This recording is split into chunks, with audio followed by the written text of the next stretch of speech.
ओम श्री साई राम। साई प्रेम वाणी के हमारे आज के प्रसारण में आप सबका हार्दिक स्वागत है। आज हम आप सबके लिए लेकर आए हैं सुमधुर कार्यक्रमों की मनमोहक कड़ी। आज के प्रसारण में आप दिव्य संदेश कार्यक्रम के अंतर्गत भगवान बाबा द्वारा लिखित महाग्रंथों भागवत वाहिनी एवं श्री राम कथा रस वाहिनी के एक एक भाग एवं दिव्यानुभव प्रोग्राम के अंतर्गत एक कथा वार्ता सुनेंगे। हम आदर्श जीवन आनंद उपवन के अंतर्गत एक मोहक कथा भी सुनेंगे। तो चलिए कार्यक्रम का शुभारंभ करते हैं।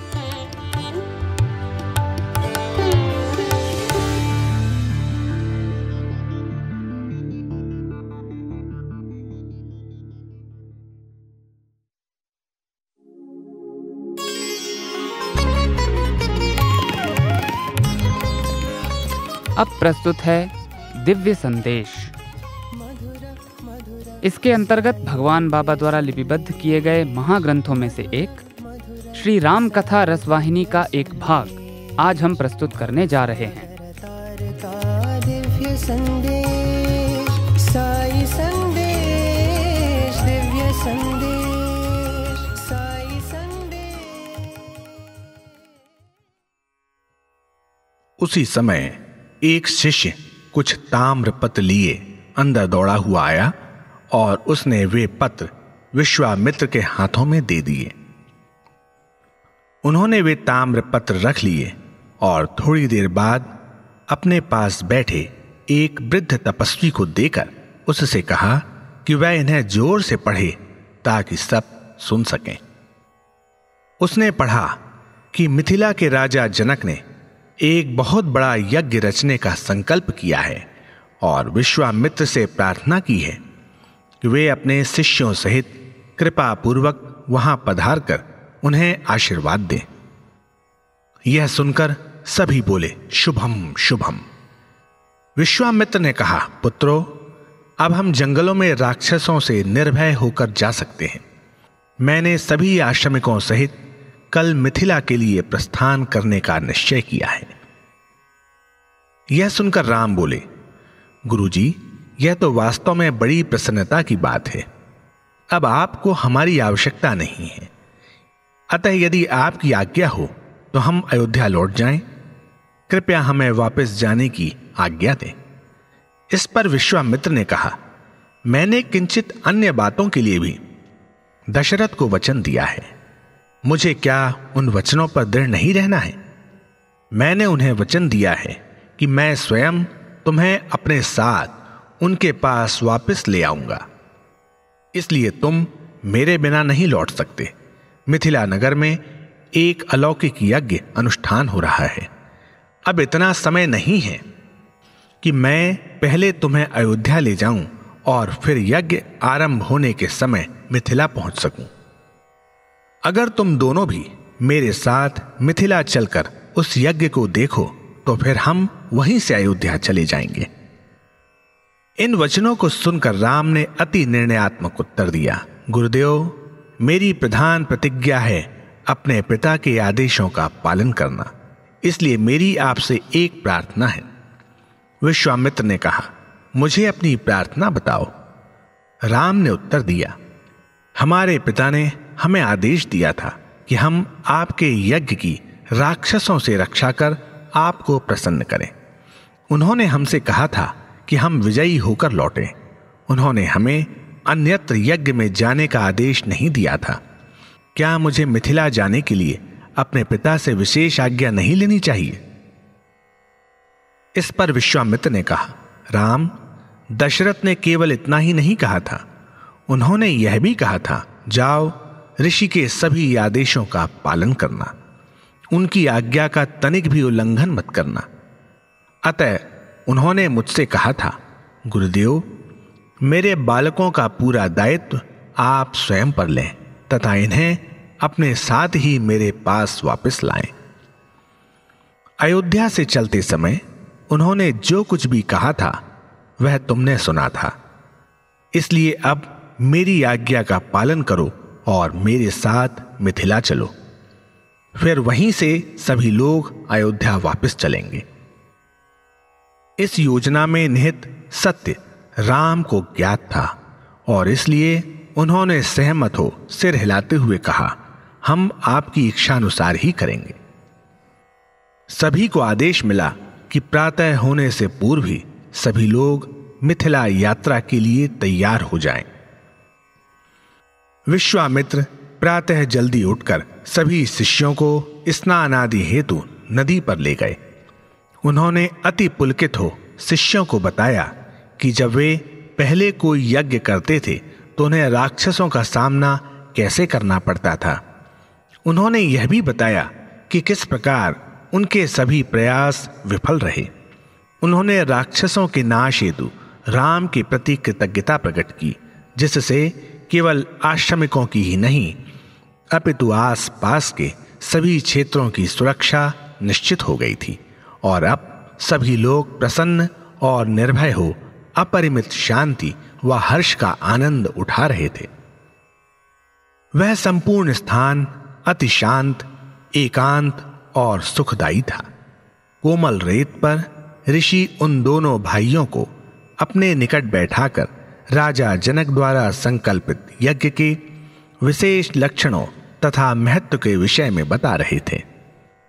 यज्ञ का वर्णन करते समय उन्होंने राजा जनक को प्राप्त अलौकिक शक्तिशाली धनुष के विषय में बताया और कहा कि दोनों राजकुमार उसे अवश्य देखें।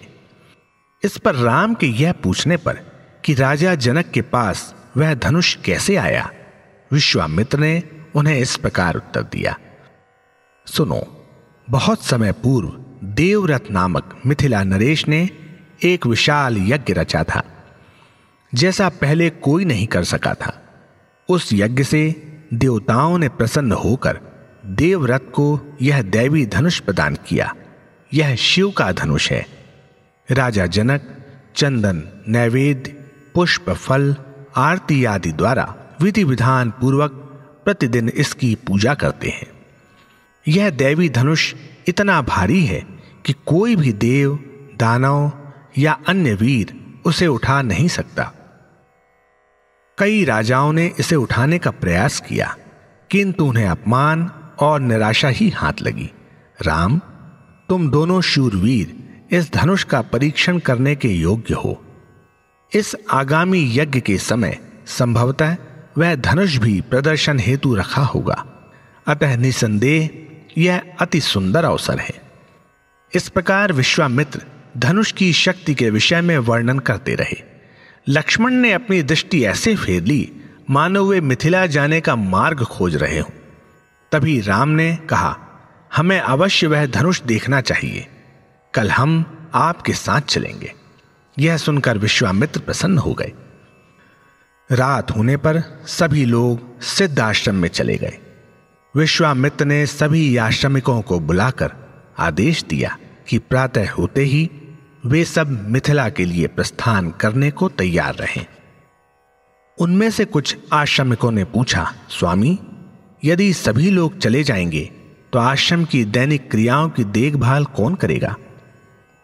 ऋषि ने उत्तर दिया, सभी लोग जहां भी जाएं वहीं पर अपने कर्तव्यों का पालन करें तो वही आश्रम के दैनिक नियमों का उचित पालन है। आश्रमिकों से अलग आश्रम का कोई नित्य कर्म नहीं होता। आश्रय पाने वाले ही आश्रम बनाते हैं। आश्रितों के बिना कोई आश्रम नहीं हो सकता। जब आश्रित मेरे साथ हैं तो आश्रम तथा इसकी दैनिक क्रियाओं की चिंता क्यों करते हो? शिष्यों की देखभाल की आवश्यकता होती है और उन्हें ही अनुशासित दिनचर्या बितानी चाहिए। इसके अतिरिक्त अब इस स्थान पर राक्षसों का कोई भय न होने के कारण आश्रम को कोई क्षति नहीं पहुंच सकती। संपूर्ण सृष्टि का सृष्टा ही हमारा आश्रय है और जब हम उस पर निर्भर करते हैं तो वह हमारा पालन करेगा। इस प्रकार विश्वामित्र एक अनोखे प्रवाह में बोलते रहे। दैनिक क्रियाओं के लिए आवश्यक वस्तुओं तथा आश्रम के सभी अन्य सामान को अपने साथ ले चलो।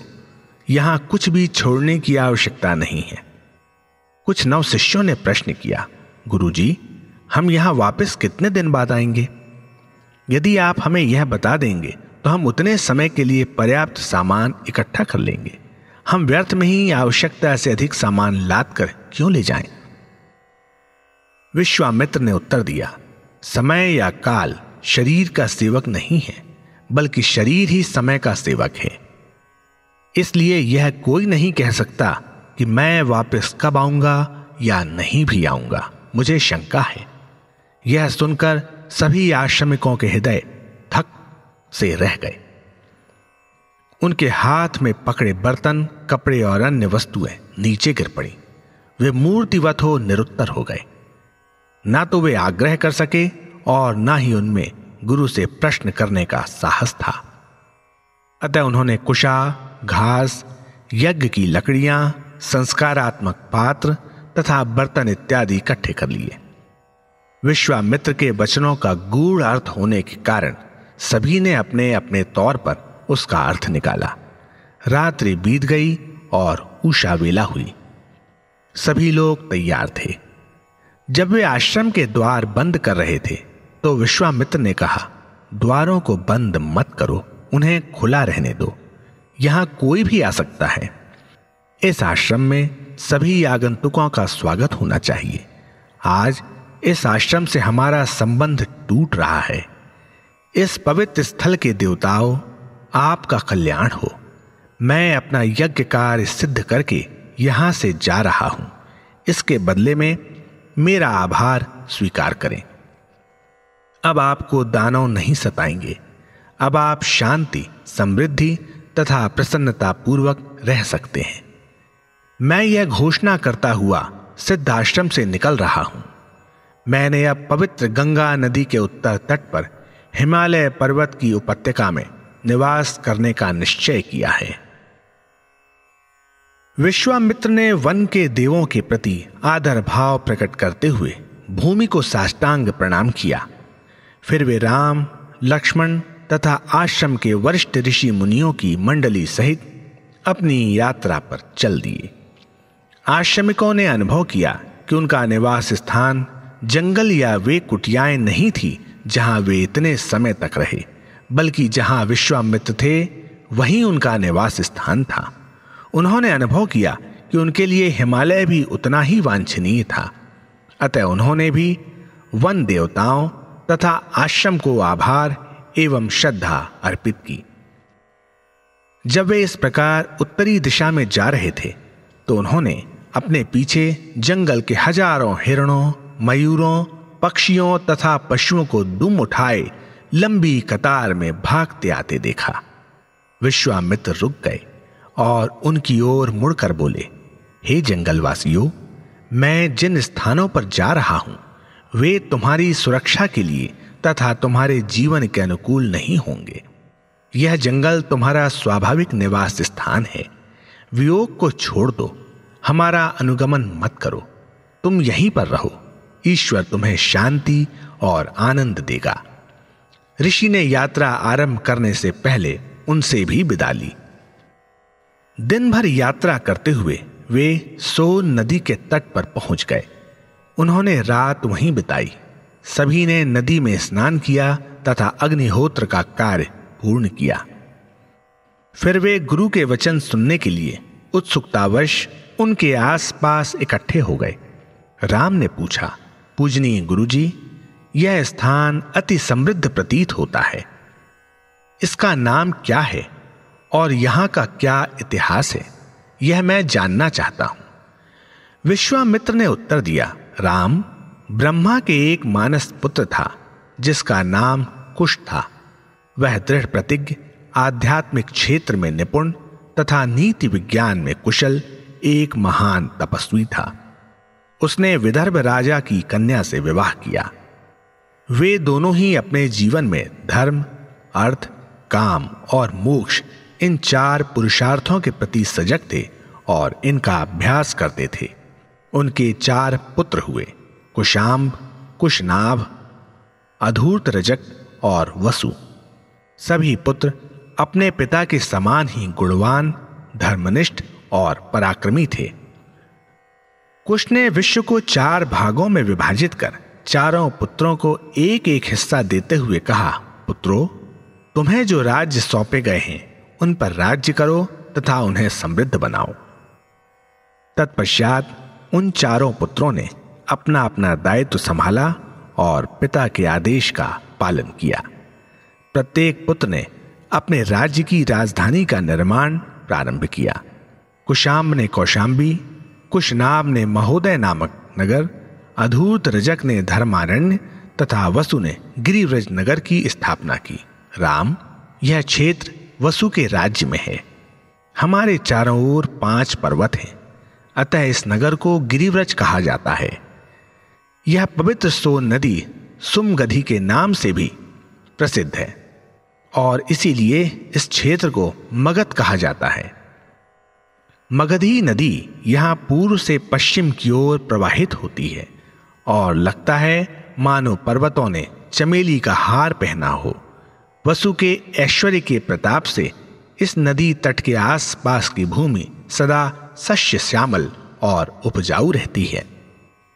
दूसरा पुत्र कुशनाभ धर्मपरायण था। उसकी कई कन्याएं थीं, किंतु पुत्र कोई नहीं था। उसने अपनी कन्याओं को वेदों में निर्धारित नियमों के अनुसार धर्माचरण और व्यवहार सिखाया। उसने इस बात पर बल दिया कि क्षमा ही दूसरे को दिया जाने वाला सर्वोत्तम उपहार है तथा पूर्ण फलदायक यज्ञ है। ईमानदार होने का सर्वाधिक लाभकारी ढंग है तथा सभी सद्विचारों एवं सत्कर्मों का मूल है। उसने अपनी कन्याओं को यह पाठ बचपन से ही पढ़ाना आरंभ कर दिया था। बड़े होने पर उन सभी का विवाह कंपिल्या के राजा ब्रह्मदत्त से कर दिया गया। उन सब के चले जाने पर वसु का महल सुनसान और नीरव हो गया। वसु ने दीर्घ श्वास भरते हुए कहा, हंसी खुशी से गूंजने वाला यह महल आज अंधकारपूर्ण, नीरस और विषादमय बन गया है। चाहे कितनी भी कन्याएं हों, उन्हें अपने माता पिता का घर छोड़ना ही पड़ता है, जिसके परिणाम स्वरूप माँ बाप का घर निर्जन व शून्य हो जाता है। यदि मेरे कोई पुत्र होता तो आज मुझ पर यह विपत्ति नहीं आती। इस प्रकार उसे पुत्र प्राप्ति की आकांक्षा हुई। तभी उसके पिता कुश वहां पहुंचे और उसकी उदासी तथा खिन्नता का कारण पूछा। पुत्र ने पिता को निज चिंताओं के विषय में बताया। इस विशेष कारण हेतु चिंता के लिए उसके पिता ने उसे आशीर्वाद दिया कि शीघ्र ही उसे पुत्र होगा। पिता के आशीर्वाद स्वरूप उसे पुत्र हुआ, जिसका नाम गाधी रखा गया। वह अति सुंदर गुणों वाले राजकुमार के रूप में बड़ा हुआ। कुश वंश में उत्पन्न होने के कारण वह कौशिक के नाम से जाना गया। कुछ समय पश्चात चारों बहनें विधवा हो गईं। पतिव्रता होने के कारण उन्होंने सती होकर स्वर्ग प्राप्त किया। फिर उनका जन्म हिमालय में पवित्र नदियों के रूप में हुआ, जो मिलकर प्रसिद्ध कौशिकी नदी बनी। कौशिक को सत्यवती नामक अपनी सबसे बड़ी बहन से बहुत लगाव होने के कारण वह इस नदी तट पर अपना निवास स्थान बनाकर सिद्ध आश्रम में रहने लगा तथा उसने संकल्पित यज्ञ का विधिवत अनुष्ठान किया। राम, तुम्हारे अतुलनीय पराक्रम के कारण मैंने जिस यज्ञ का संकल्प किया था वह सफल हो गया। मेरे कठोर प्रण परिपूर्ण हो गए हैं। इस पर ऋषि के आसपास एकत्रित मुनिजन हर्षपूर्वक बोले, वास्तव में हम सब धन्य हैं कि हमने अपने गुरु के शुभ्र पूर्वजों की कहानी सुनी। आह, कथा कितनी आनंददायी है। कुशवंश वास्तव में प्रतिष्ठापूर्ण है। इस कुल में उत्पन्न होने वाले सभी लोग पवित्रता में ब्रह्मा के समान हैं। हम कितने सौभाग्यशाली हैं कि हमें उस कुल के वंशज विश्वामित्र को प्रत्यक्ष रूप में देखने तथा उनकी सेवा करने का अद्वितीय अवसर मिला है।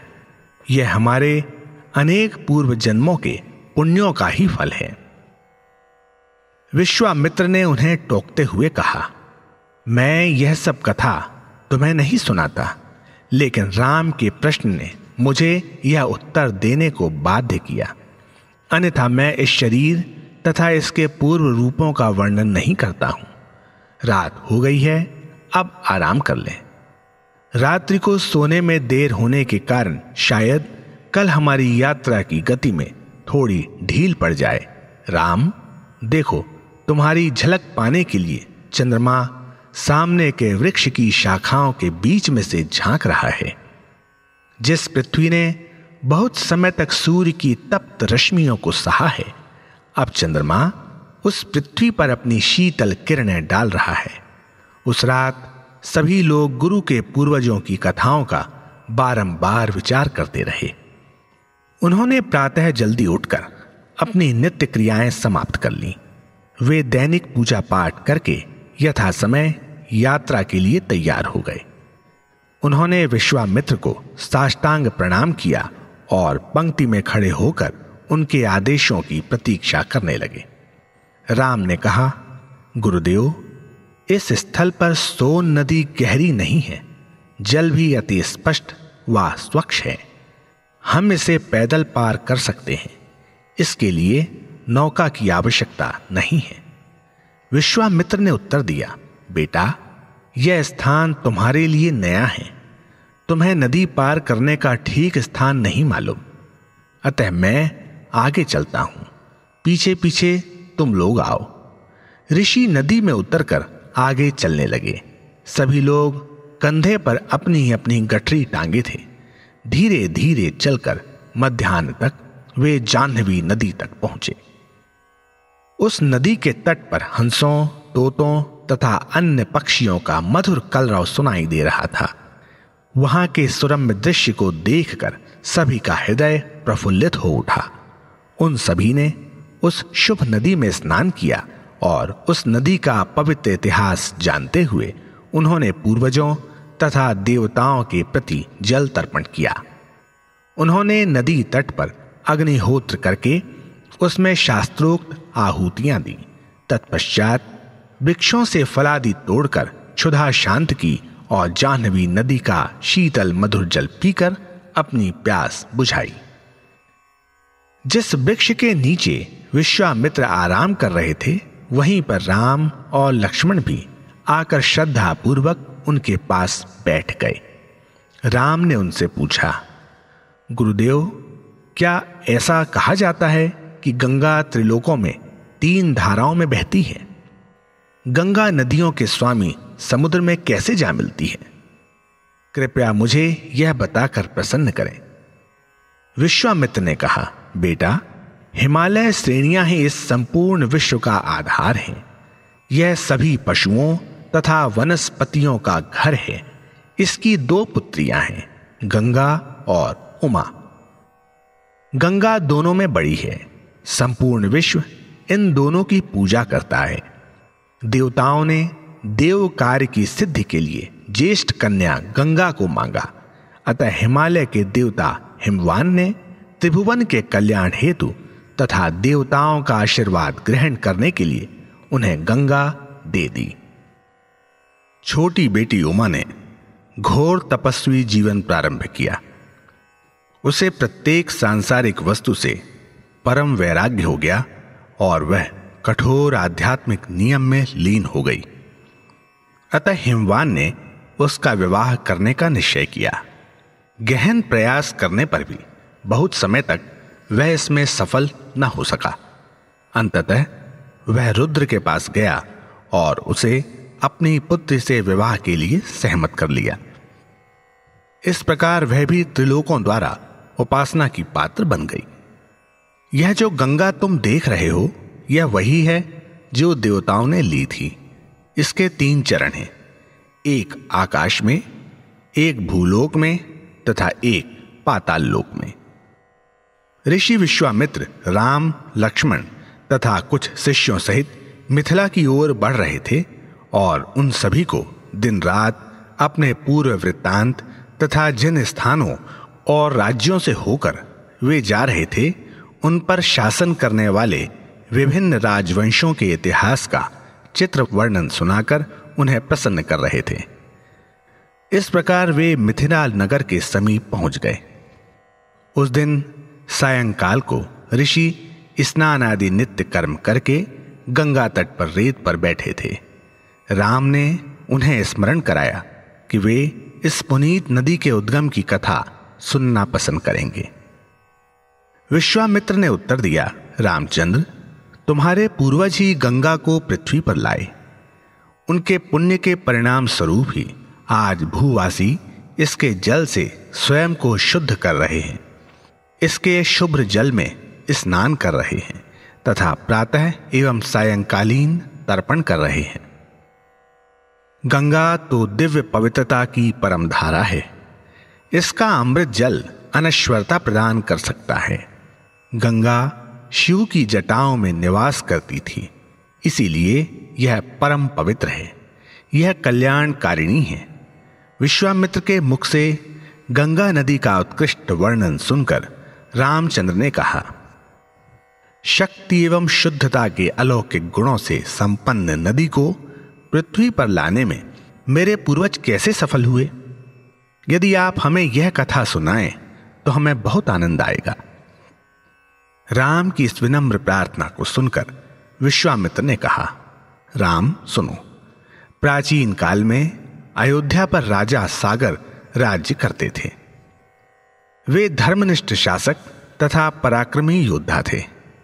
उनके गुणों से प्रभावित विदर्भ राजा ने अपनी लाडली कन्या केशिनी का विवाह उनसे कर दिया। वह भी कठोर धर्मपरायण थी। वह सत्य पथ से कभी विचलित नहीं होती थी। किंतु जब अनेक वर्षों तक उनकी कोई संतान नहीं हुई तो सगर ने केशिनी की स्वीकृति से अरिष्ट नेम की सुमित नामक कन्या से दूसरा विवाह किया। उसकी भी कोई संतान नहीं हुई। अतः राजा ने संतान की आशा छोड़ दी और अपना शेष जीवन तपस्या में बिताने का निश्चय कर लिया। वे उस नदी तट पर चले गए जहां भृगु ऋषि का आश्रम था और अपनी दोनों पत्नियों सहित कठोर तपस्या में लीन हो गए। इस प्रकार बहुत समय बीत गया।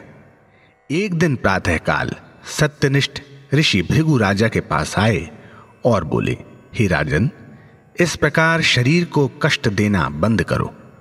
तुम्हें इस संसार में अतुलनीय यश मिलेगा। अल्प समय में ही तुम्हारा पुत्र होगा। दया और अनुग्रहपूर्ण इन वचनों को सुनकर सगर ने ज्यों ही अपने नेत्र खोले, उन्होंने ऋषि को अपने सम्मुख पाया। वे तुरंत ही उनके चरणों में गिर पड़े और अपनी पत्नियों को भी उनका चरण स्पर्श करने को कहा। उन्होंने प्रार्थना की कि ऋषि उन्हें अपना आशीर्वाद दें। बड़ी रानी केशिनी ने नतमस्तक हो उनका चरण स्पर्श किया। भृगु ने उससे पूछा, माता, क्या आपको कुल चलाने के लिए केवल एक ही पुत्र चाहिए या आपको अपार शारीरिक बलयुक्त यशस्वी अनेकों पुत्र चाहिए? रानी ने उत्तर दिया कि केवल एक ही पुत्र से वह संतुष्ट हो जाएगी और इच्छा पूर्ति हेतु प्रार्थना की। भृगु ने उसकी प्रार्थना स्वीकार की और उसे तदनुरूप आशीर्वाद दिया। जब दूसरी रानी सुमति ने उन्हें प्रणाम किया तो उससे भी उन्होंने यही प्रश्न पूछा। उसने अनेक बलशाली पुत्रों के लिए कामना व्यक्त की। अतः ऋषि ने उसे इसकी पूर्ति के लिए आशीष दिया। ऋषि के आशीर्वाद से प्रसन्न हो सगर अपनी पत्नियों सहित राजधानी लौट आए। उन्होंने अपने मन को ऋषि के वरदान पर ही केंद्रित रखा और सुखपूर्वक समय बिताने लगे। कुछ ही महीनों में दोनों रानियां गर्भवती हो गईं और शुभ घड़ी की प्रतीक्षा करने लगीं। 9 मास के बाद केशिनी को एक तथा सुमति को कई पुत्र हुए। ज्यों ज्यों दिन बीतने लगे वे सभी बालक अपनी समायु के बालकों के साथ खेलने लगे और फिर वे साथियों की खोज में तथा खेलने के लिए महल से बाहर भी जाने लगे। केशिनी का पुत्र अश्वमंज उन सभी को सरयू नदी के किनारे रेत पर ले जाता था तथा उन्हें नदी में धकेल कर प्रसन्न होता था, और जब बालक नदी में डूबने लगते थे तो उन्हें देखकर खूब हंसता था। इस प्रकार उसने अनेक बालकों को मार डाला और राज्य के जघन्यतम अपराधी के रूप में अपयश अर्जित किया। जब राजकुमार यौवनावस्था में आए तो सागर ने उनके लिए योग्य वधुएं ढूंढी और उनका विवाह कर दिया। अश्वमंज की दुष्टता जारी रही और इसके परिणाम स्वरूप सभी अयोध्यावासी दुखी हो गए। एक दिन वे सभी सगर के पास गए और उच्च स्वरों में विलाप करते हुए उन्हें उनके ज्येष्ठ पुत्र के दुष्ट कर्मों के विषय में बताया। यह सुनकर राजा ने आदेश दिया कि अश्वमंज तुरंत ही नगर छोड़कर जंगलों में चला जाए। उस समय अश्वमंज को पुत्र हुआ था, अतः उसे अपने माता पिता के अतिरिक्त अपनी पत्नी व पुत्र को भी छोड़कर वनों में जाना पड़ा। अनेकों वर्ष बीत गए। अश्वमंज का पुत्र अंशुमंत बड़ा हो गया और उसने अति प्रिय, गुणवान तथा शूरवीर योद्धा के रूप में संपूर्ण विश्व में महान ख्याति पाई। एक बार सगर ने महान अश्वमेघ यज्ञ अनुष्ठान का निश्चय किया और उसके प्रारंभ के लिए शुभ मुहूर्त निश्चित किया। विश्वामित्र अभी इसी प्रसंग पर पहुंचे थे कि राम ने उनसे प्रश्न किया, स्वामी, क्या वह अश्वमेघ यज्ञ अयोध्या में ही किया गया था या उन्होंने इसके अनुष्ठान हेतु किसी पवित्र नदी का तट चुना था? विश्वामित्र ने मुस्कुराते हुए उत्तर दिया, राम, मैं जानता हूं कि तुम यज्ञों के प्रति कितने निष्ठावान हो तथा ऋषियों के प्रति तुम्हारा व्यवहार कितना आदरपूर्ण है। मैं तुम्हारी इच्छानुसार इसका विस्तार से वर्णन करूंगा।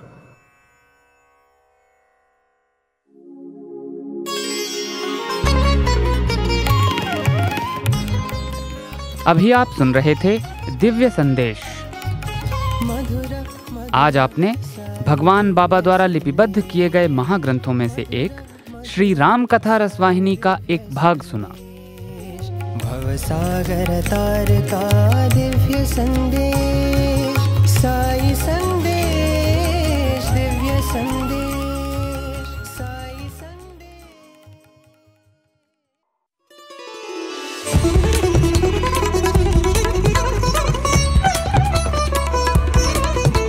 आप सुन रहे हैं रेडियो साईं प्रशांति निलयम से हिंदी प्रसारण साईं प्रेम वाणी।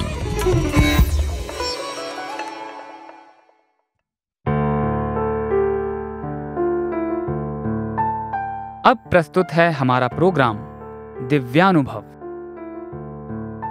आज इसके अंतर्गत हम श्री ऋतुराज जी महाराज द्वारा भगवान के समक्ष सन 2010 के मार्च महीने में प्रस्तुत किए गए श्रीमद् भागवत सप्ताह का एक भाग सुनेंगे।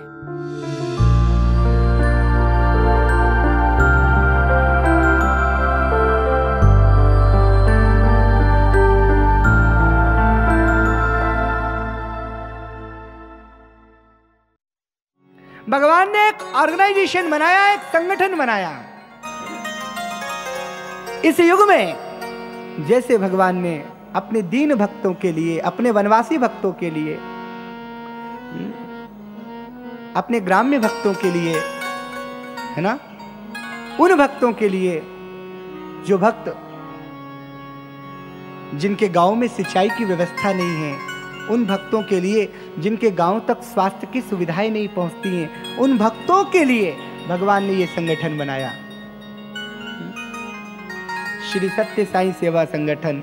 एक दिन भगवान ने अपने मित्र श्री रामा से पूछा कि श्री रामा मित्र, तुम इतने दुबले क्यों हो? करुणामय भगवान है ना, दयामय भगवान है ना। श्री रामा ने कहा, कन्हैया, तुम्हारे घर में तो बहुत माखन होता है, बहुत मिश्री होती है, तुम बड़े अमीर माता पिता के बच्चे हो, मैं तो गरीब और विधवा माँ का बच्चा हूँ, हमारे घर में तो 2 दिन में 1 बार रोटी बनती है। भगवान को रोना आ गया। श्री रामा, तू मेरे घर में क्यों नहीं आता? तू मेरा मित्र है, मेरे साथ भोजन किया कर। बोले, नहीं कन्हैया, मैं रोज रोज अच्छी बात नहीं है। नहीं। अच्छा देखिए, अब भगवान की अर्थ नीति। ये गोपियां क्या करती हैं कि यहां का माखन मथुरा में जाकर बेचती हैं, तो ना तो इन्हें लाभ होता है कोई, सिर्फ मथुरा घूमने का इनको बड़ा आनंद है, मथुरा घूमने का बड़ा शौक है, मथुरा शहर है, इसलिए ये जो है ना, जितनी लागत की लागत ही लेकर आती हैं। जबकि अर्थनीति क्या कहती है? अर्थनीति कहती है कि व्यापार में कुछ लाभ तो होना चाहिए ना, जिसमें लाभ ही ना हो व्यापार कैसा? तो श्री कृष्ण कितने बड़े अर्थशास्त्री हैं कि या तो स्वयं की चीजों का उपयोग हम करें, या तो स्वदेशी का उपयोग हम करें, और या किसी चीज को हम दें तो उससे कुछ लाभ तो हो।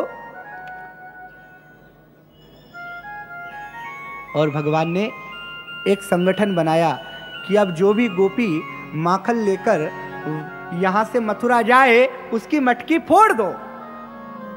भगवान श्री सत्य साईं बाबा को हम सब भी आमंत्रित करें, साईं कृष्णा को हम भी आमंत्रित करें कि हम सबकी जो मटकियां हैं ना वो फोड़ डालें। मैं की मटकी, ममता की मटकी, इस मटकी को गोविंद के अलावा और कौन फोड़ सकता है? अहंकार की मटकी, मान्यता और आग्रह की मटकी, हे नाथ इस मटकी को तोड़ डालिए। तो संगठन का नाम क्या है? श्री वृंदावन माखन चोर मंडल।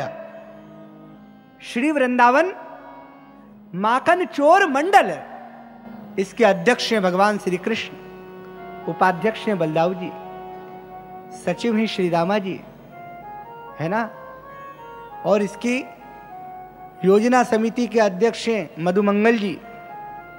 पूरा एक संगठन है भाई। और गोपियां तो आती ही हैं यशोदा जी के यहाँ। गोपियों का उद्देश्य क्या है यशोदा के यहाँ आने का उद्देश्य?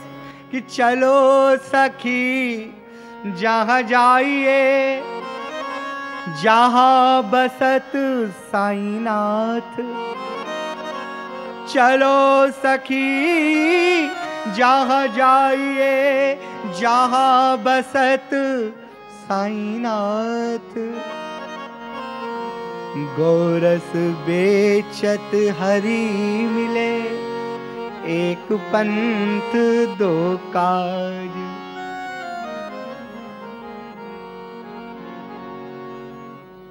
अब ये संगठन जो भी गोपी यहां से निकलती है मथुरा जाती है, उस हर गोपी की मटकी फोड़ देते हैं। गोपियां बड़ी परेशान हैं, हर गोपी परेशान है। यशोदा मैया के पास आती हैं, तेरा लड़का चोर है, तेरा लड़का चोर है। तो यशोदा कहती है सुनो, गोपियां शिकायत करने आई हैं कि काहू को माखन चाकी गयो, कि काहू को माखन चाकी गयो, और काहू को गुंज छरा छहरायो। काहू को रूखुल चाकी गयो, और काहू को छोग छरा छहरायो। मारे नहीं बर जय रस खानी सु, मारे नहीं बर जय रस खानी सु। जानिए राजू ने घर आयो, और आबुरी बूझे जसोमती सो। यह छोहरा जायो कि मेवू मगायो। भाई ना तो तुम चोर हो, ना नंद बाबा चोर हैं, ना तुम्हारे परिवार में कोई चोर है, ये लड़का कैसे हो गया है? तो यशोदा कहती है सुनो कि गारी नाही दीजो सखी, गारी नाही दीजो सखी। गरीबनी को जायो है, गारी नाही दीजो सखी। गरीब नी को जायो है, गारी नाही दीजो सखी। गारी जो तू देगी सखी, शादी कौन को गोया से। अगर गालियां तुम दोगी, अगर तुम कन्हैया को चोर चोर कहोगी तो इसकी शादी नहीं हो पाएगी। क्योंकि भाई आप अपनी लड़की के लिए लड़का देखने जाएं और आपसे ये कहा जाए कि लड़का बहुत सुंदर है, बहुत योग्य है, बहुत अच्छा है, बस एक ही बुराई है कि कभी कभी अड़ोसी पड़ोसियों के घर में जाकर जेब में से 4-5 हजार मार लाता है, चुरा लेता है। तो क्या आप ऐसे व्यक्ति को अपनी लड़की देंगे? कदापि नहीं देंगे। यशोदा कह रही है सब कह लो पर गाली मत दो। बड़ी मुश्किल का जाया है, बड़ा लाड़का है। सुनो ये घर में इतना माखन है, मेरे घर में कितना माखन है। यशोदा के यहाँ तो लाखों लाखों गौएं हैं। कितनी गौएं हैं? लाखों गौएं हैं। बड़ी मुश्किल का है, बड़ी मुश्किल का जाया है, गाली मत दो। जो भी कहना है ना, अगर तुम्हारे यहाँ से इतना माखन ले जाता है तो मेरे यहाँ से इतना माखन ले जाओ, पर गाली मत दो। चित चोरा यशोदा के बाल, नवनीत चोर गोपाल। चित चोरा यशोदा के बाल, नवनीत चोर गोपाल। चित चोरा यशोदा के बाल, नवनीत चोर गोपाल। चित चोरा यशोदा के बाल, नवनीत चोर गोपाल। चित चोरा यशोदा के बाल, नवनीत चोर गोपाल। चित चोरा यशोदा के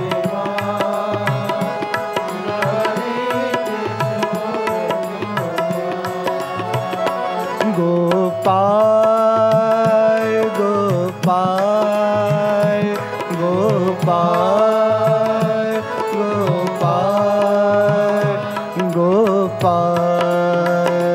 गोवर्धन धर गोपाल, गोपाल गोपाल गोपाल। गोवर्धन धर गोपाल, गोपाल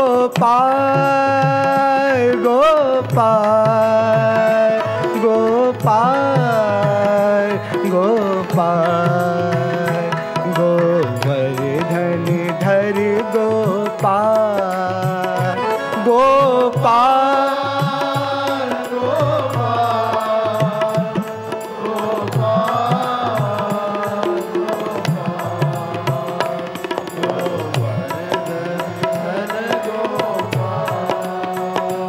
गोपाल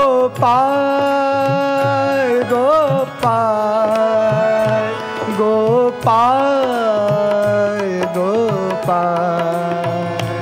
गोवर्धन धर गोपाल, गोपाल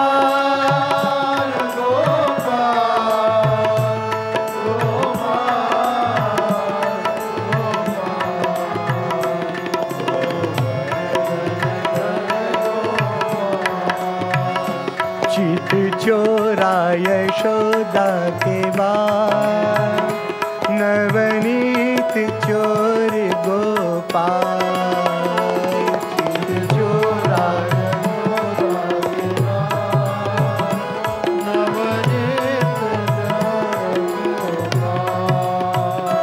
चित चोरा यशोदा के बाल, नवनीत चोर गोपाल।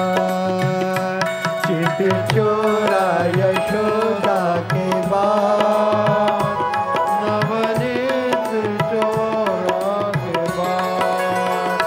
गोपाल गोपाल गोपाल गोपाल। गोवर्धन धर गोपाल, गोपाल गोपाल गोपाल गोपाल। गोवर्धन धर गोपाल, गोपाल गोपाल गोपाल गोपाल। गोवर्धन धर गोपाल, गोपाल गोपाल गोपाल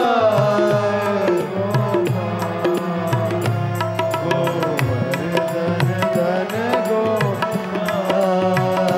चित चोरा यशोदा के बाल, नवनीत चोर गोपाल।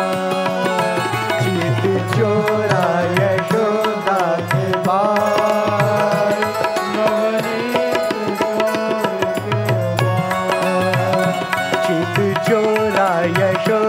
के बाद नवनीत चोर गोपाल, चित चोरा यशोदा के बाद नवनीत चोर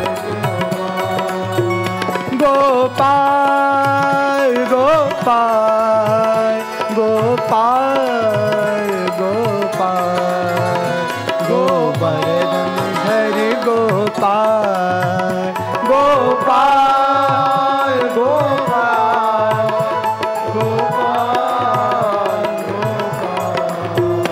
गोवर्धन धन गोपाल, गोपाल गोपाल गोपाल गोपाल, गोवर्धन धर गोपाल, गोपाल गोपाल। हे साईनाथ,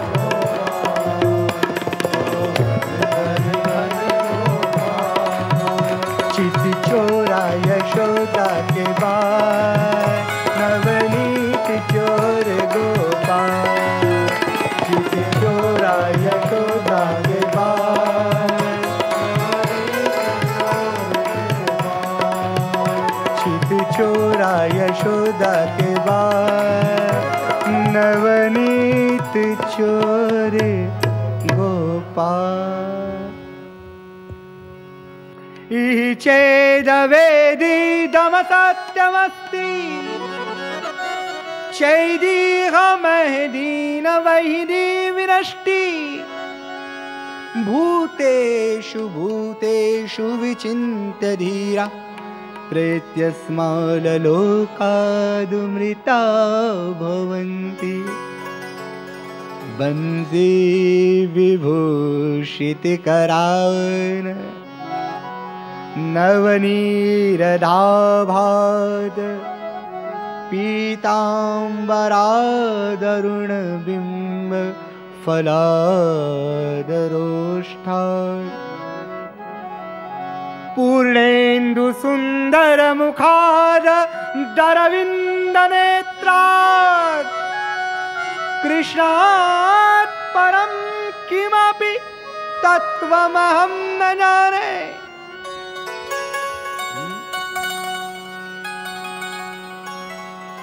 जिन भगवान के अधरों पर बंसी शोभा दे रही है, जो भगवान बाबा घुंघराले बाल वाले हैं, साईं कृष्णा घुंघराले बाल वाले हैं, बंसी विभूषित करान, वंशी जिनके अधरों पर विभूषित हो रही है, नवनीरदाभार,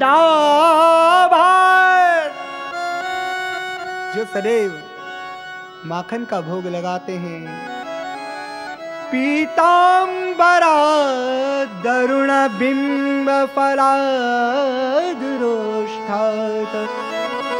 पूर्णेन्दु सुंदर मुखादरविन्द नेत्रात्, कृष्णात् परं किमपि तत्त्वमहं न जाने, कृष्णात् परं किमपि तत्त्वमहं न जाने। अधरों पे बांसुरी है, हृदय में राधिका है, नैनों से आनंद का अमृत बरस रहा है।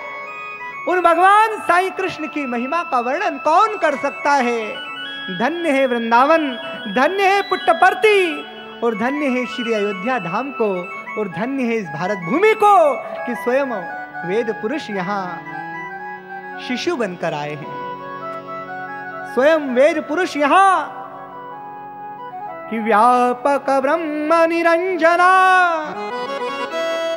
निर्गुण विगत विनोद, सोअज प्रेम भक्ति बस, कौसल्या की गोद। वो व्यापक भगवान, वो निराकार परमात्मा, वो सर्वव्यापक परमात्मा जो पूरे संसार में समाये हैं, वही पर प्रभु जो वेद वेदांत के प्रतिपाद्य हैं, वे भगवान शास्त्र भी जिनकी नेति नेति कर कर वंदना करते हैं, प्रीत की रीत तो देखिए, प्रेम का प्रभाव तो देखिए, अपनों का प्यार तो देखिए कि व्यापक ब्रह्म निरंजना निर्गुण विगत विनोद सोअज प्रेम भक्ति बस। वही निराकार, वही विराट, वही अव्यक्त, वही सनातन, वही पूर्ण परमात्मा प्रेम के बस में होकर, भक्तों की भक्ति में बस पर, भक्तों की भक्ति के बस में होकर कभी मां यशोदा की गोद में खेल रहे हैं तो कभी मां ईश्वर अम्मा की गोद में खेल रहे हैं। प्रेम के कारण है। काय के कारण? प्रेम के कारण। कि पैपद सूर सो सूर कहा, कि पैपद सूर सो सूर कहा, पुनितारन को सूर नाम कहा, पुनि तालु मजीरा बजाती फिरे, मीरा मत वाली सी चाह कहा। सिया राम कथा कितनों ने लिखी, ओ तुलसी जैसी मर्याद कहा। नरसिंह बसे प्रति खंबन में, पर काढ़न को प्रहलाद कहा। भगवान तो प्रेम के ही बस में हैं, इसलिए गोपिकाएं भगवान को प्रेम से नचा रही हैं। वृंदावन में हर एक गोपी, प्रत्येक गोपी यशोदा के यहाँ आती है।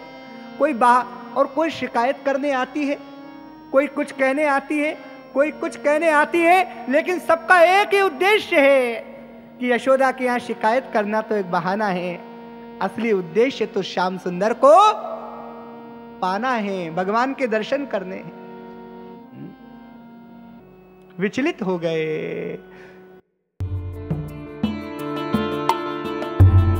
अभी आप सुन रहे थे हमारा दिव्यानुभव प्रोग्राम। आज इसके अंतर्गत आपने श्री ऋतुराज जी महाराज द्वारा भगवान के समक्ष सन 2010 के मार्च के महीने में प्रस्तुत किए गए श्रीमद् भागवत सप्ताह का एक भाग सुना।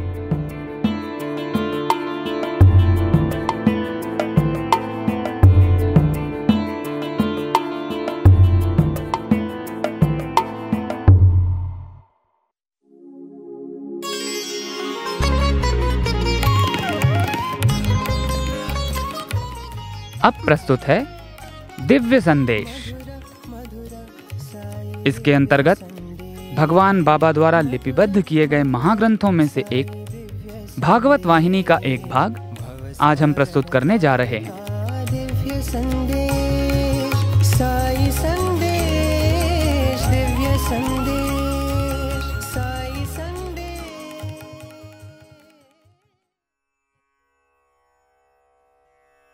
भागवत वाहिनी अध्याय 37। हे महाराज परीक्षित, भगवान श्री कृष्ण प्रेम और माधुर्य के साक्षात मूर्त स्वरूप थे। उनके जगतातीत परम अलौकिक और अद्भुत आकर्षण का वर्णन कर सकना भला किसके लिए संभव है? कोई शब्दों में उनका वर्णन कैसे कर सकता है? तुमने मुझसे श्री कृष्ण की कथाएं सुनाने के लिए कहा, किंतु उनका धरातल तो इतना उच्च और महान है कि वहां तक मनुष्य की वाक शक्ति और शब्द शक्ति की पहुंच ही नहीं है। भगवान के अनेकों अवतार हुए हैं और प्रत्येक अवतार में अनेकों अद्भुत चमत्कार दिखाए गए, किंतु कृष्णावतार में जो चमत्कार और लीलाएं दिखाई गईं वे अति विचित्र, अद्भुत और आकर्षक थी।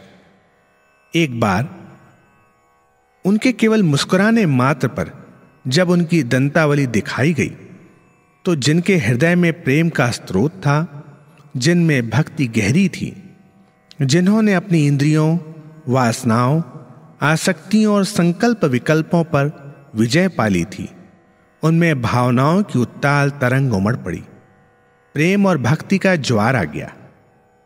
उनके स्पर्श मात्र से अपनी देह सुध खो बैठे और इतने समरस हो गए कि सदा के लिए भगवान के साथ एकाकार हो गए और उस आनंद में मग्न रहने लगे।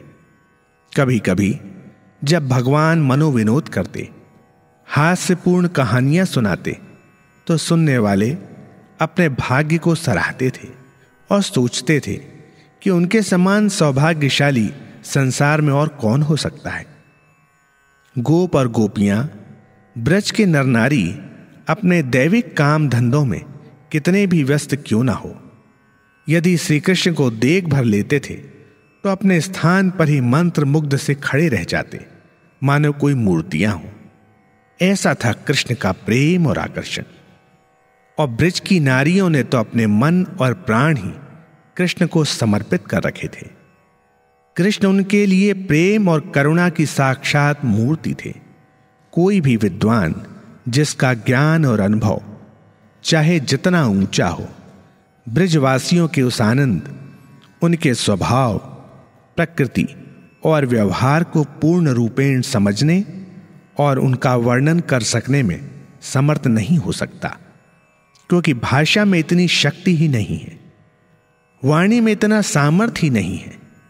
वहां तो सब गूंगे बन जाते हैं, मंत्रमुग्ध से रह जाते हैं और सब असफल हो जाता है।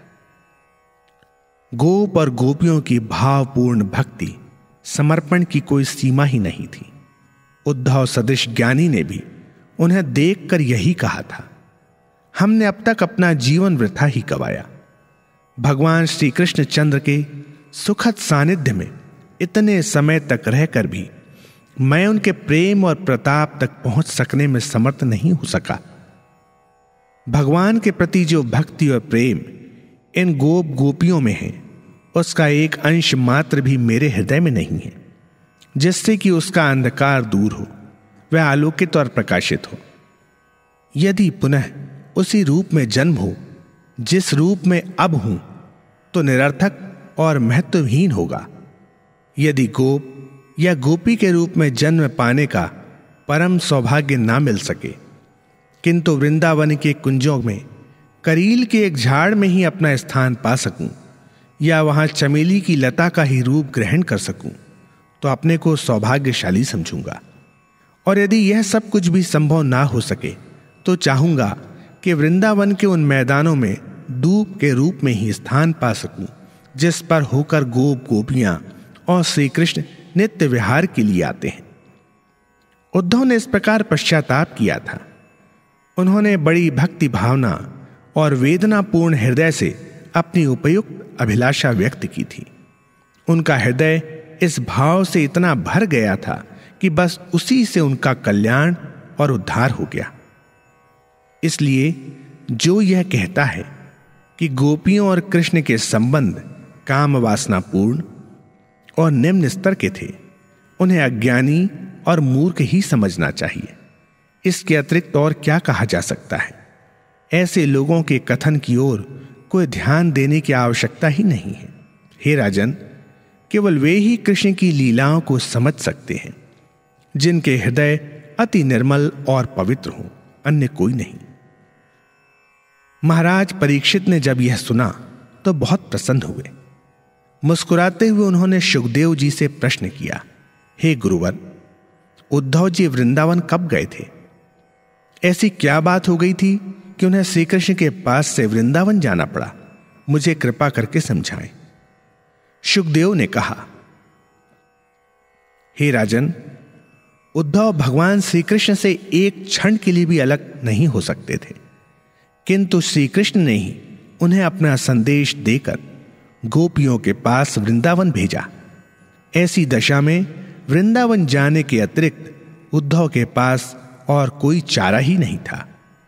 भगवान श्री कृष्ण ने उन्हें केवल एक दिन में ही संदेश देकर लौट आने के लिए कहा था, किंतु वह एक दिन की बिछोह की बात भी उद्धव को असह्य हो रही थी, मानो युगों के लिए विलग हो रहे हों। उन्हें वृंदावन जाना ही पड़ा, किंतु वृंदावन पहुंचकर उनकी स्थिति बिल्कुल ही बदल गई। वे सोचने लगे कि समय पूरा हुआ जा रहा है और उन्हें वृंदावन छोड़ना पड़ेगा। उद्धव बहुत ही उदास और चिंतित होकर सोचने लगे, खेद है कि मुझे इन लोगों के पास से इतनी जल्दी ही लौट जाना पड़ेगा। काश मुझे अपना शेष जीवन इन लोगों के साथ बिताने का सौभाग्य प्राप्त होता, किंतु उसे कहां से पा सकता हूं।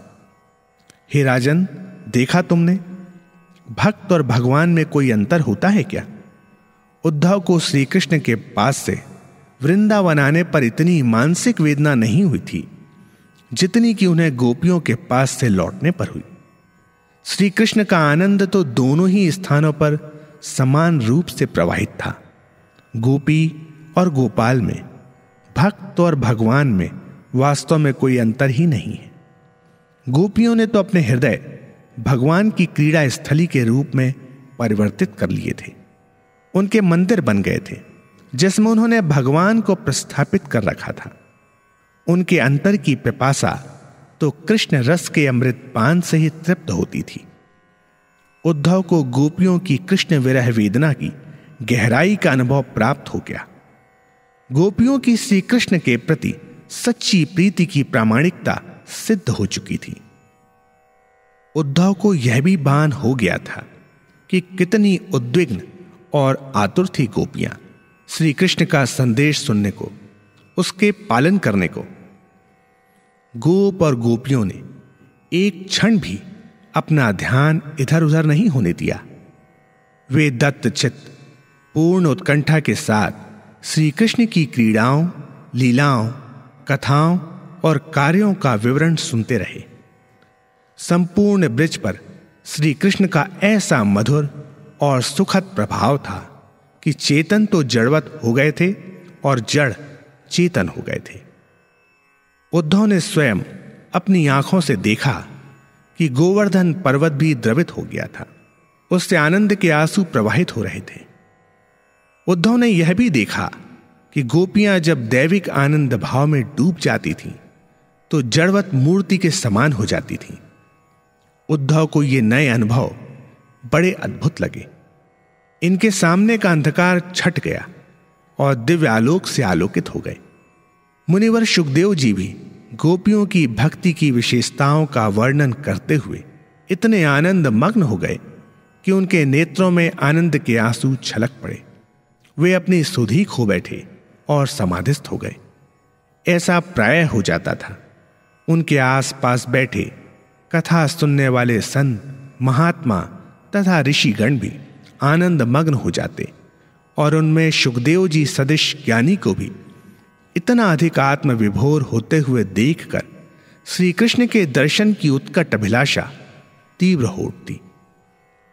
शुकदेव जी ने आंखें खोली और कहा, हे राजन, कितने सौभाग्यशाली थे उद्धव। गोपियां जब उद्धव को भगवान श्री कृष्ण की विभिन्न क्रीड़ा स्थलियां दिखाती हुई गोवर्धन पर्वत पर ले जा रही थीं, तो उद्धव का कौतूहल और भी बढ़ गया, क्योंकि उन्होंने देखा कि मार्ग में कठोर चट्टानों और पत्थरों पर भी श्री कृष्ण और गोप गोपियों के पदचिन्ह वैसे के वैसे स्पष्ट रूप से अंकित थे, जैसे वे काफी समय पूर्व उनके वहां चलने फिरने पर बन गए थे। जब वे गोवर्धन पर्वत के निकट पहुंचे तो गोपियों को श्री कृष्ण विरह की वेदना इतनी सताने लगी कि वे सिसकियां भर भर कर रोने लगी। वे तो अपने को बस श्री कृष्ण की याद में खो बैठी, और जब एक साथ आर्त स्वर में उनके मुख से हे कृष्ण निकला, तो आस पास के सारे पेड़ पौधे भी अत्यंत द्रवित हो गए, रोमांचित हो उठे, इतने संतप्त हुए कि अपने मनोभावों को प्रकट करते हुए उदासी के साथ अपनी टहनियां नीचे झुका ली। उद्धव ने अनुभव किया कि वृंदावन के गोप और गोपियां ही नहीं, बल्कि पशु पक्षी, पेड़ पौधे और पत्थर तथा पहाड़ तक श्री कृष्ण विरह के कारण कितने दुखी थे। हे राजेंद्र, और मैं क्या कहूं। उद्धव ने जो दृश्य देखे उससे उनमें श्रद्धा और विश्वास सुदृढ़ हो गए। वे आश्चर्यचकित रह गए। उनका अहंकार क्षीण हो गया और वे अति विनम्र हो गए। महाराज परीक्षित की जिज्ञासा और बढ़ी और उन्होंने प्रश्न किया, हे गुरुवर, यह सब कैसे हुआ? यदि कोई आपत्ति ना हो तो मुझे समझाने की कृपा करें। शुकदेव जी महाराज परीक्षित को समझाने लगे, हे राजन, गोपियों की चेतना कृष्ण चेतना के साथ एकाकार हो गई थी, इसलिए उन्हें सिवाय वासुदेव कृष्ण के और कुछ दिखाई ही नहीं देता था। प्रत्येक कंकड़ पत्थर, पेड़ पौधा उन्हें श्री कृष्ण के रूप में ही दिखता था और वे उनमें श्री कृष्ण का रूप देखकर पुकार उठती थी, कृष्ण कृष्ण। उस विरह वेदना के आर्त स्वर से पेड़ और पत्थर भी अप्रभावित ना रह सके। विरह की उस असन्न तपन और पीड़ा के कारण वे पिघल गए। पेड़ों के पत्तों से आंसू टपकने लगे। उन आंसुओं से पत्थरों की कठोरता भी जाती रही। कितने अद्भुत रहे होंगे वे दृश्य। सर्व सजीवम कहावत वहां प्रत्यक्ष सिद्ध हो गई। वृंदावन के वन और पर्वतों ने भी उद्धव को यह सत्य सिद्ध करके दिखा दिया कि कुछ भी ऐसा नहीं है जो चेतना और जीवन से विहीन हो। जो गोपियों की महानता को, भक्ति को, जिसके कारण वृक्ष और पत्थर तक भी द्रवित हो गए और विरह वेदना से तड़पकर सिसकियां भरने लगे, समझ सकने में असमर्थ हूं, उन्हें भला इस संबंध में कोई निर्णय करने का और फैसला देने का क्या अधिकार हो सकता है? और यदि वे फिर भी ऐसी धृष्टता करते हों तो केवल इतना ही कहा जा सकता है कि उनकी बुद्धि उन पत्थरों से भी अधिक जड़ है। जड़ बुद्धि वाले भला अखिल ब्रह्मांड के स्वामी उन श्री कृष्ण चंद्र के महान तेज प्रताप और बल वैभव को कहां समझ सकते हैं, जिनके सुंदर स्वरूप को देखकर अखिल विश्व मोहित है। वे भुवन मोहक हैं। वहां तक तो विशुद्ध, पावन और निर्मल बुद्धि की ही पहुंच हो सकती है। इसी प्रकार उस दिन सायंकाल उद्धव वृंदावन में एक दृश्य देखकर बड़े प्रभावित हुए। संध्या समय ब्राह्मण और द्विज विधि विधान पूर्वक संध्याकालीन अग्नि पूजा और अन्य कर्मकांड में लीन थे। गोपियां अपने घरों में चूल्हे जलाने के लिए पड़ोस के घरों से प्रज्वलित अग्नि अथवा दीपक जलाकर ला रही थीं। उद्धव ने देखा कि जिस घर में सर्वप्रथम संध्याकालीन दीप जला और अग्नि प्रज्वलित की गई वह बाबा नंद जी का घर था, जिसमें रहकर श्री कृष्ण छोटे से बड़े हुए थे और खेले कूदे थे। गोपियां एक के बाद एक उस घर में जा रही थीं और समारोह पूर्वक वहां से अपने दीप जलाकर ला रही थीं और अपने अपने घर जा रही थीं। उद्धव गांव के सार्वजनिक भवन के पास खड़े होकर यह सब दृश्य देख रहे थे। इसी बीच उन्होंने देखा कि एक गोपी श्री कृष्ण जी के घर में दीप जलाने भीतर गई, किंतु काफी समय हो गया वह बाहर नहीं आई। उसके पीछे आई बाहर खड़ी गोपियों को अपने दीपक जलाने का अवसर नहीं मिल रहा था और उन्हें देर हो रही थी। वे अधीर हो उठी। इतने में माता यशोदा अपने कमरे से बाहर आई तो देखकर दंग रह गईं और चिल्ला उठी, अरे यह क्या संकट आ पड़ा। उन्होंने उस गोपी की पीठ सहलाई और उठाने का प्रयास करने लगी। वह तो अपनी सुध-बुध खोए हुए थी। आसपास खड़ी गोपियों ने उसे धीरे से खींचकर दीपक के पास से अलग हटाया, जिससे उसे विश्राम मिले और उसकी सुध लौटे। उसकी उंगलियां बुरी तरह झुलस गई थीं और काली पड़ गई थीं। बहुत प्रयत्न करने के बाद उसकी चेतना लौटी। उससे पूछा गया तो उसने बताया कि दीपक की लौ पकड़ ली और आनंद विभोर होकर उस लौ को पकड़े रही। उसकी उंगलियां झुलस गईं और उसे तनिक भी पीड़ा नहीं हुई। उद्धव इस घटना से बड़े विस्मित और प्रभावित हुए। गोपियों की भक्ति का यह एक अद्भुत उदाहरण उनके सामने था।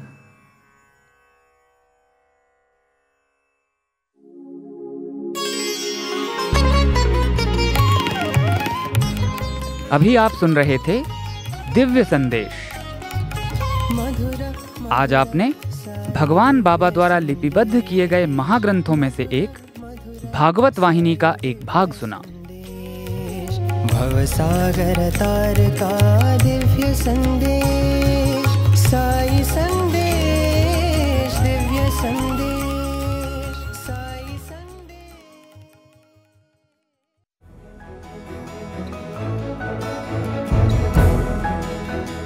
के साथ हमारे साईं प्रेमवाणी कार्यक्रम के इस प्रसारण को हम यहीं विराम देते हैं।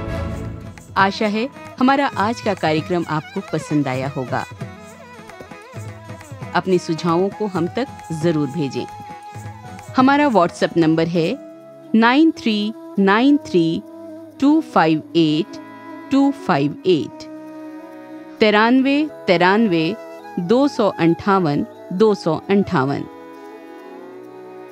हिंदी भाषा में हमारी ये सभी प्रस्तुतियां YouTube पर भी उपलब्ध हैं। इन्हें वहां देखने या सुनने के लिए हमारे YouTube चैनल को सब्सक्राइब करें और कमेंट बॉक्स में अपने सुझाव देना न भूलें।